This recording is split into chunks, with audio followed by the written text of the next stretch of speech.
Sensible aux grands enjeux environnementaux de notre société, l'espace Chemin Bidéac axe sa programmation 2018-2020 autour de la thématique de l'eau vitale. C'est dans ce cadre que la structure accueille du 1er mars au 31 juin l'exposition Tara au cœur de la machine climatique, une exposition photographique de François Aura, chef de Pointe-sur-Tara et talentueux photographe. 3 classes de CM2 et 6e des établissements scolaires de Saint-Palais sont partis à la rencontre de François Aura. Dans cet épisode de Ta Radio, partons à la découverte de la goélette. Allô? Oui, bonjour François, c'est Joël de Chemin Bidéac. Bonjour, ça va?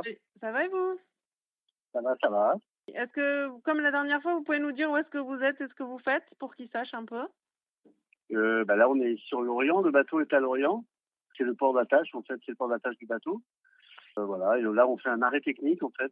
On est en train de faire un arrêt technique pour restaurer un peu tout ce qui a été cassé pendant l'expédition. Voilà, il y a du travail sur les moteurs, il y a des changements de voile, il y a pas mal de boulot. Voilà. Ça marche, merci. Alors, je vais me diriger vers une première personne il va se présenter et il va vous poser une première question. Bonjour, je m'appelle Ethan. J'ai 12 ans. J'aimerais vous poser une question. Eh ben, vas-y. Comment avez-vous décidé de faire ces expéditions? En fait, les expéditions, c'est un arrangement entre les propriétaires du bateau, les gens qui s'occupent du bateau, et les scientifiques, en fait. Ils décident, c'est un projet commun, en fait. En fait, le but de Tara, c'est d'essayer de comprendre comment fonctionnent les océans. Donc, c'est un peu par rapport au réchauffement climatique. Donc, il y a eu des projets qui ont été faits avec des laboratoires pour essayer de comprendre comment fonctionnait le plancton. Et la dernière expédition, là, c'était plutôt sur le corail. Donc ça, c'est suite à pas mal de réunions, de conférences, voilà, entre scientifiques et les gens du bateau, que sont décidées les expéditions, voilà, en fonction des besoins des scientifiques, en fait. Là, ils avaient besoin d'aller sur le Pacifique pour étudier le corail. Donc on est parti là-bas pendant 2 ans et demi. Voilà. Combien de temps dure une expédition? Ça dépend des projets, en fait. La première grosse expédition sur le plancton, en fait, on a fait un tour de tous les océans pour récolter du plancton. Ça a duré 3 ans. Après, on a fait une toute petite expédition de 6 mois sur la Méditerranée. En fait, ça dépend des projets, ça dépend du temps qu'on a pour faire. La Méditerranée, c'est beaucoup plus petit, donc on n'avait pas besoin de passer 2 ans ou 3 ans. Donc ça s'est fait en 6 mois.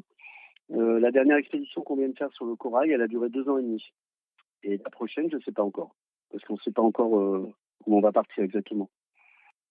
Bonjour, je m'appelle Louis. Bonjour. Combien y avait-il de personnes sur le bateau? Alors, le bateau, en général, on est 5 marins. Il y a 5 personnes pour faire marcher le bateau. Donc, je fais partie. Donc, je m'occupe de la partie pont, tout ce qui est voile et tout. Au total, sur le bateau, on peut dormir à 16. Voilà, il y a 16 couchages. Donc, il y a 8 cabines doubles. Dans chaque cabine, il y a 2 couchages. Voilà. Donc, on peut partir à 16. Voilà. Donc, il y a toujours un journaliste, il y a une cuisinière, il y a des scientifiques, beaucoup de scientifiques, et des marins pour faire marcher le bateau. Voilà, 16 personnes au total. Est-ce que vous devez faire attention à la quantité d'eau utilisée sur le bateau? Oui, on fait attention à l'eau. L'eau, c'est important. Sur un bateau, on a ce qu'on appelle un désalinisateur. Donc, le désalinisateur, il nous permet d'avoir de l'eau douce. On récupère de l'eau de mer, en fait, on pompe de l'eau de mer. On a un système de pompe. Et puis, cette eau de mer, on la passe dans des filtres. Et du coup, on a de l'eau douce. Donc, cette eau douce, elle nous sert à faire la vaisselle, à prendre des douches. Et on la boit aussi. On la met dans des jerrycans. Et c'est de l'eau qu'on boit, c'est de l'eau qui est potable. Voilà. Donc il faut faire attention parce que des fois, on a un réservoir qu'on peut remplir avec le désalinisateur, mais s'il tombe en panne, on n'a pas beaucoup de réserve en fait. Si on est en pleine mer et que le désalinisateur il tombe en panne, on a une réserve pour 10 jours à peu près d'eau douce. Donc on a aussi des bouteilles d'eau douce qu'on garde précieusement dans un coffre, enfin dans une cale. Et ça c'est en secours. C'est si jamais le désal il tombe en panne en fait. Voilà. Bonjour. Bonjour. Quand le réservoir d'eau potable est vide, vous arrêtez-vous dans un autre port pour prendre de l'eau?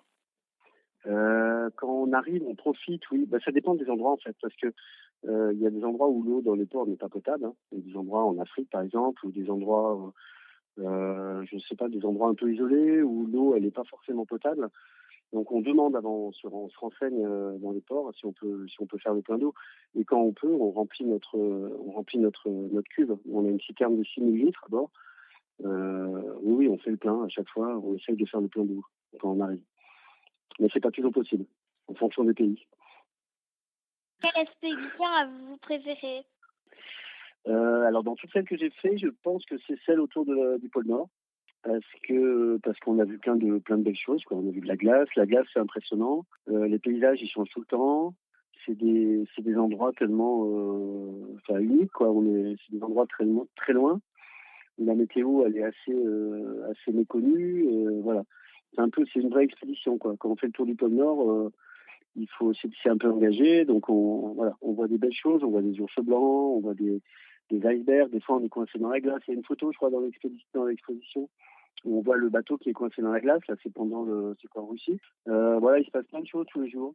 C'est l'expédition qui m'a le plus marqué, en fait. Est-ce que c'est celle où vous vous êtes senti le plus en danger? Non, mais en fait, sur Tara, on se sent rarement en danger, en fait. Parce que c'est un bateau qui est très gros, qui est solide, et en fait, on se sent bien sur ce bateau. Est-ce que vous comptez refaire une expédition pour étudier la pollution plastique ou observer d'autres animaux marins? Oui, là, ce qu'on va faire, aller dans les villes, en fait, on va faire des filets pour récupérer du plastique aussi.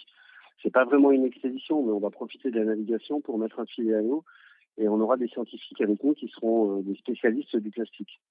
Du coup, là, partout où on va passer pendant les 6 mois qui viennent, on va récupérer du plastique pour étudier un peu les quantités de plastique en fonction des endroits où on va passer. Voilà. Bon.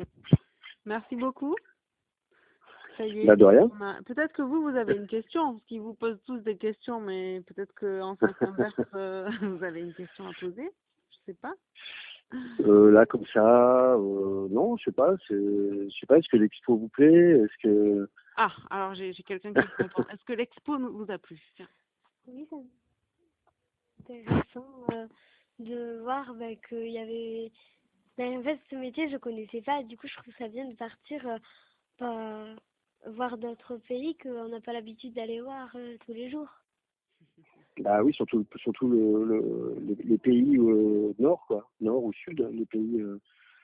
C'est sûr que les avions, en général, les gens partent en vacances toujours un peu aux mêmes endroits, quoi. Nous, avec Tara, on a la chance de partir sur le pôle Nord, sur le pôle Sud.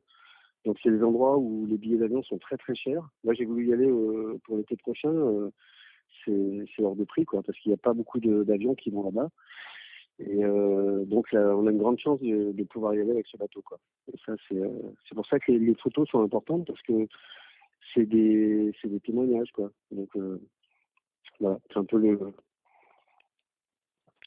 peu pour ça aussi que je fais de la photo aussi. C'est pour pouvoir ramener aussi à la famille, aux amis, des témoignages de tout ce qu'on fait, quoi. C'est important. Ok, bon, c'est parfait. Bon, c'est sympa. Merci beaucoup. Ils vont vous dire de rien. Au revoir tout le monde. Au revoir. Merci beaucoup. Merci. Au revoir. Au revoir.